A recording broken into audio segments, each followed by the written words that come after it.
गुरुर्ब्रह्मा गुरुर्विष्णु गुरुरेव महेश्वरा गुरुरेव साक्षात् परम ब्रह्मा तस्मै श्री गुरुवे नमः।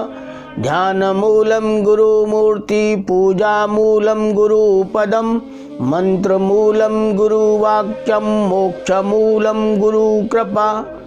ओम ब्रह्मानंदं परमसुखदं केवलं ज्ञानमूर्तं द्वन्द्वातीतं गगनसदृशं तत्त्वमस्यादिलक्ष्यम् एकं नित्यं विमलमचलं सर्वधि साक्षिभूतं भावातीतं त्रिगुणरहितं सद्गुरुं तं नमामि।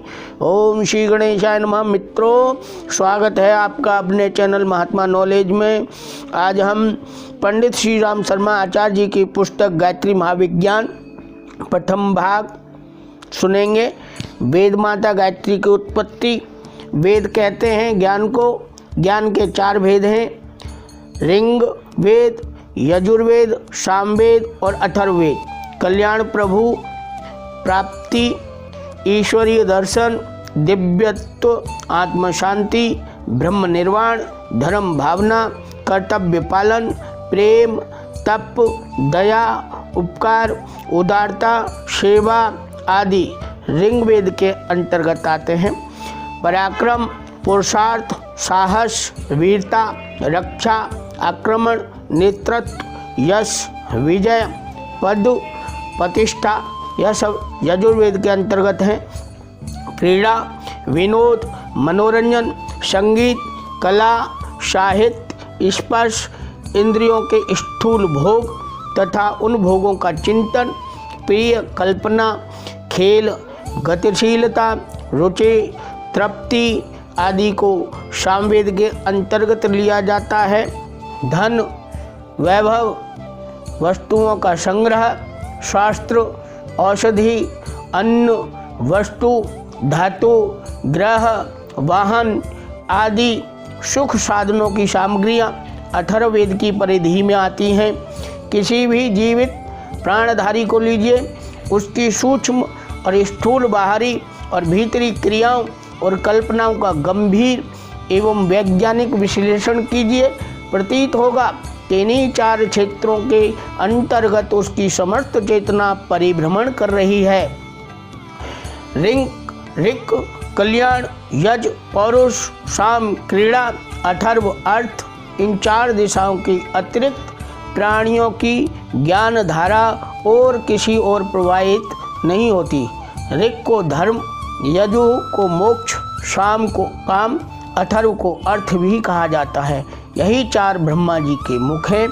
ब्रह्मा को चतुर्मुख इसलिए कहा गया है कि वे एक मुख होते हुए भी चार प्रकार की ज्ञान धारा का निष्क्रमण करते हैं। वेद शब्द का अर्थ है ज्ञान। इस प्रकार वह एक है, परंतु एक होते हुए भी प्राणियों के अंतःकरण में चार प्रकार का दिखाई देता है।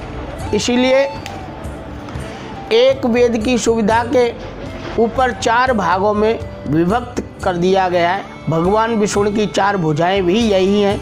इन चार विभागों को स्वेच्छापूर्वक करने के लिए चार आश्रम और चार वर्गों की व्यवस्था की गई। बालक क्रीड़ावस्था में, तरुण अर्थावस्था में, वानप्रस्थ पौरुषावस्था में और सन्यासी कल्याण अवस्था में रहता है। ब्राह्मण ऋग है, क्षत्रिय यजु है, वैश्य अथर्व है, साम शूद्र है। इस प्रकार यह चतुर्विध विभागीकरण हुआ। यह चारों प्रकार के ज्ञान उस चैतन्य शक्ति के ही स्फुरण हैं जो सृष्टि के आरंभ में ब्रह्मा जी ने उत्पन्न की थी और जिसे शास्त्रकारों ने गायत्री नाम से संबोधित किया है। इस प्रकार चार वेदों की माता गायत्री हुई, इसी से उसे वेद माता भी कहा जाता है। इस प्रकार जल तत्व को बर्फ, भाप, बादल, ओस, कोहरा आदि, वायु को हाइड्रोजन, ऑक्सीजन तथा पतले पानी के चार रूपों में देखा जाता है। जिस प्रकार अग्नि तत्व को ज्वलन, गर्मी, प्रकाश तथा गति के रूप में देखा जाता है, उसी प्रकार एक ज्ञान गायत्री के चार वेदों के चारों रूपों में दर्शन होते हैं।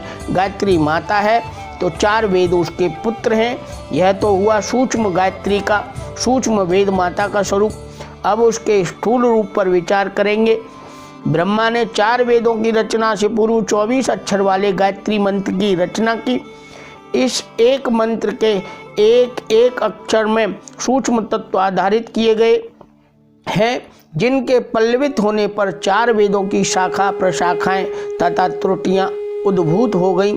एक वट बीज के गर्भ में महान वट वृक्ष छिपा होता है। जब वह अंकुर रूप में उगता है, वृक्ष के रूप में बड़ा होता है, तो उसमें असंख्य शाखाएं, टहनियाँ, पत्ते, फूल, फल लद जाते हैं।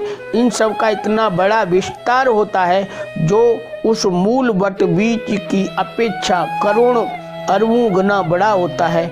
गायत्री के 24 अक्षर भी ऐसे ही बीज हैं जो प्रस्फुटित होकर वेदों के महाविस्तार के रूप में अवस्थित होते हैं। व्याकरण शास्त्र का उद्गम शंकर जी के वे 14 सूत्र हैं जो उनके डमरू से निकले थे। एक बार महादेव जी ने आनंद मग्न होकर अपना प्रिय वाद्य डमरू बजाया। उस डमरू में से 14 ध्वनियाँ निकली। 14 सूत्रों को लेकर पणिनि ने महाव्याकरण शास्त्र रच डाला। उस रचना के पश्चात उसकी व्याख्याएं होते होते आज इतना बड़ा व्याकरण शास्त्र प्रस्तुत है जिसका एक भारी संग्रहालय बन सकता है। गायत्री मंत्र के 24 अक्षरों से इसी प्रकार वैदिक साहित्य के अंग प्रत्यंगों का प्रादुर्भाव हुआ है। गायत्री सूत्र है तो वैदिक ऋचाएं उनकी विस्तृत व्याख्या हैं। ओम हरिओम। धन्यवाद मित्रों, आगे किसी और वीडियो में मिलेंगे। ओम हरिओम।